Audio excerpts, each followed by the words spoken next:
Oops! Andito na naman si Uncle Tax. Ang sasakyan ko papunta sa aking trabaho ay number 14. At nakasabay ko pala si Suman. Mabait yan, siya nga pala ang taga Bangladesh. Tropa ko yan sa Seven Sister.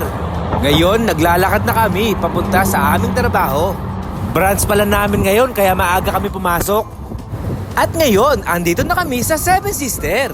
At syempre, ang una namin gagawin, magse-set up muna kami. Dahil ang guest namin, 200 packs. At syempre ako, magpupunas muna ng plato. Kasama ko pala si Pralin, siya yung taga Nepal. At pagkayari nito, magmimerienda na kami.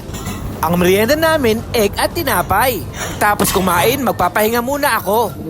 Kasi eto na ang trabaho ko. Kadami kong order, kaya yung Uncle Tax nyo, pagod na naman. Pero okay lang, at least may sweldo. At eto na, dumating na ang mga order. Starter pa lang to ha. Edamame, sushi, guacamole, truffle pizza, grilled halloumi, at rock shrimp. Kalasa! At ngayon, i-deliver ko na sa guest. Kaya ang pagkain dito, masarap na, malasa pa. Kalasa! At ngayon, maganda ang view dito. Nakikita nyo naman, ang mga guest, masayang masaya. Mamaya, sasayaw na sila. At ngayon, i-deliver ko naman ang main course. Beef fillet, french fry, at wagyu beef slider. At ngayon, dumating na 200 guests namin.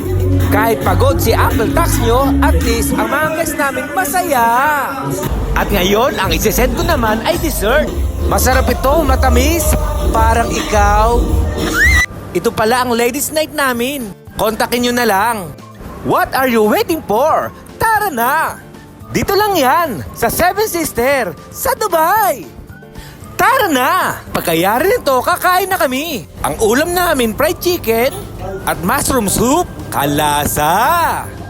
Unang kagat, kalasa! I-comment nyo naman kung saan umabot ang bidyong ito. Kaya hanggang dito na lang. Ingat!